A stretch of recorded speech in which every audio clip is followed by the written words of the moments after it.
welcome back to Katie's Favorite Recipes. I've got 3 great family weeknight meals for you all today. If you're new to my channel or you don't know, I like to make meals that are realistic, simple, full of flavor, and budget friendly. I live in a family of 4 and I like to make recipes that have leftovers. I feel like it makes cooking so much simpler. You don't have to cook dinner every night, or you can have it for lunch the next day, and also it makes grocery shopping a whole lot easier. If you don't like leftovers, you can just cut these recipes down, but let's go ahead and get started with this first recipe, forgotten chicken and rice. So I've taken one 10.5 ounce can of cream of mushroom, one 10.5 ounce can of cream of chicken, 2 cups of instant white rice, it has to be instant, and one 10.5 ounce can of water, and I've mixed that together. And then now I'm going to pour that into a greased 9x13 baking dish. I've also got my oven preheating at 350. I've got 1.5 pounds of boneless, skinless chicken thighs here, and I'm just going to take that, and after I've poured my rice and cream mixture in my casserole dish, I'm going to layer my boneless, skinless thighs on top of that.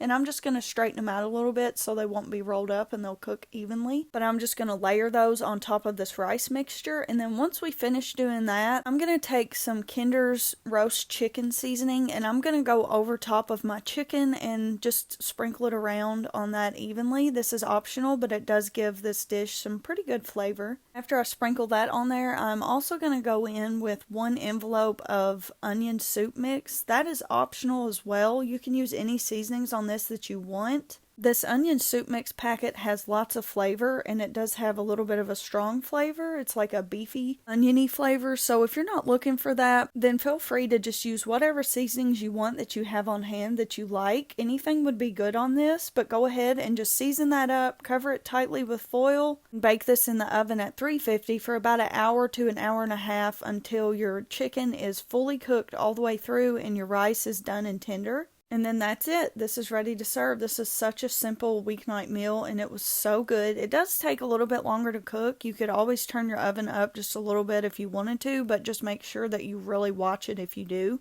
But here it is fully cooked. As you can see, all of that flavors on that chicken. And this weeknight meal was so simple to just throw together and throw in the oven and just let it bake. If you want to add a side with this, you can as well, or you can serve it just as is, but that's it. I hope you all enjoy this recipe. Next, we're making cheeseburger sliders. These were super simple. I just took 2 pounds of ground beef, and then I'm also going to be using some seasoning to taste. So I'm using this Weber Gourmet Burger Seasoning. This is really good. This seasoning actually has salt in it, so I'm not going to worry about adding any extra salt because I don't want it to become overly salty. But just go ahead and season your hamburger meat to taste how you like it. And then we're also going to add in 1 teaspoon of Worcestershire Sauce. I'm just going to use my stand mixer to mix all of this up. You can use whatever you want, a spoon, your hands, a hand mixer, anything like that, but just get this mixed up really well. And then we're going to go over to our 9x13 greased pan. We are going to press this down into the bottom of this. If there's anything else you can think of that you want to add in this mixture, feel free to do it. You could do some minced onions or some finely chopped onions. You know, you could do just anything you can think of. But we're going to go ahead and press this down into that 9x13. We're going to pop that in our preheated oven that's preheated to 350. And we're going to let that start cooking for about 20 minutes. And then we're going to prepare our sliders. So I'm using Hawaiian King rolls. You can use any kind of slider buns that you want. But we're going to take a bread knife and we are going to cut those in half. We're not going to cut them into individual sliders yet. We're just going to cut them in half.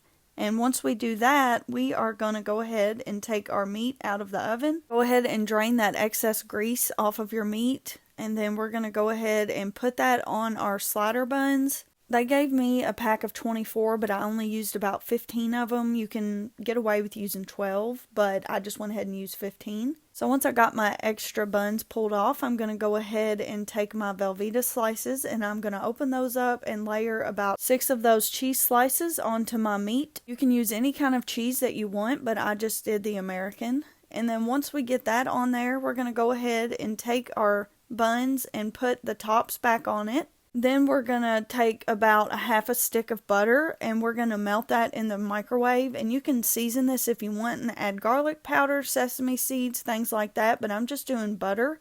And we're going to go ahead and brush and pour this over top of our sliders. Once we finish doing that, this is going to go back in the oven for about 20 more minutes at 350. You want to bake that until your rolls are golden brown at the top and all of the butter has kind of soaked into the rolls and it has cooked them back up to firm. Just periodically check on these and make sure that you don't overcook them, because if you do, they're going to burn and they're going to become way rock hard on the bottom and you won't realize it until you go to cut into them and serve them, and then they are just totally ruined.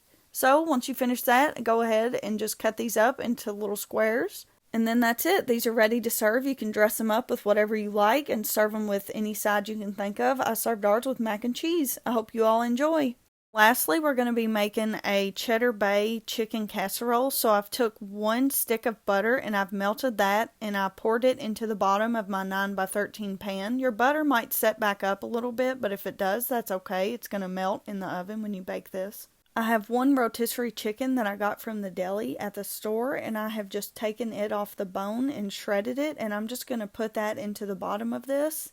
And then next I'm going to go in with a bag of frozen peas and carrots, and I'm going to pour that whole bag in here. I'm not mixing this up, I'm just layering it on top of each other. So once I get all of that put in there, I'm going to be going over this with my own seasoning. So I'm going to be using Kinder roast chicken seasoning. That's optional. You do not have to do this. I'm going to sprinkle this generously over the top of this casserole dish. If you want to put it over top of the chicken and then layer the peas on top of that, you can do that. But go ahead and do it however you want. The good thing about this rotisserie chicken is that it's already been fully cooked and seasoned. So really you don't have to add any more things if you don't want to. But for extra flavor, you can do that. After we get that done, we're going to set that to the side, and I'm going to go ahead in a bowl and mix up 1 10.5 ounce can of cream of chicken soup, and I'm also going to add 1 cup of chicken broth to that as well. And we're just going to stir that up really well until it's mixed in. Once we do that, we're going to pour that over this casserole dish. I'm not going to be mixing it all together. I'm just going to be pouring that over the top of this and just lightly spreading it around to where the top is covered but not mixed in. Once you're done pouring that over the top and get that all evenly spread out as best as you can, we are going to go back to another large bowl and we are going to get our box of Red Lobster Cheddar Bay biscuit mix. This is an 11 ounce box, and we're going to pour that into a large mixing bowl. Once we do that, we're going to kind of follow the directions on the back of that box. So we're going to get that little spice packet out that comes in it and pour it in our mixture. We're also going to add in 2 cups of whole milk to that, and then about a half a cup of sharp shredded cheddar cheese. If you want to add a little bit more, you can if you want it a little cheesier. I'm going to mix this up really well. It's still going to be kind of lumpy because it's got cheese and stuff like that in it, but we're just going to mix this up as good as we can. Once we finish that, we're going to take this and just pour it evenly over the top of this casserole dish. We are not mixing anything. We're not going to mix this in. After that's finished and you've got it evenly poured over the top, you can go ahead into your preheated oven at 375. Bake this for 45 minutes to an hour until you get a golden brown top. And then that's it. This is ready to serve. This recipe was so easy and it was so delicious, perfect for a weeknight. I hope you all have enjoyed these 3 weeknight recipes. Please make sure to subscribe so you won't miss another video like this, and I hope you all enjoy. Thanks for watching. Bye!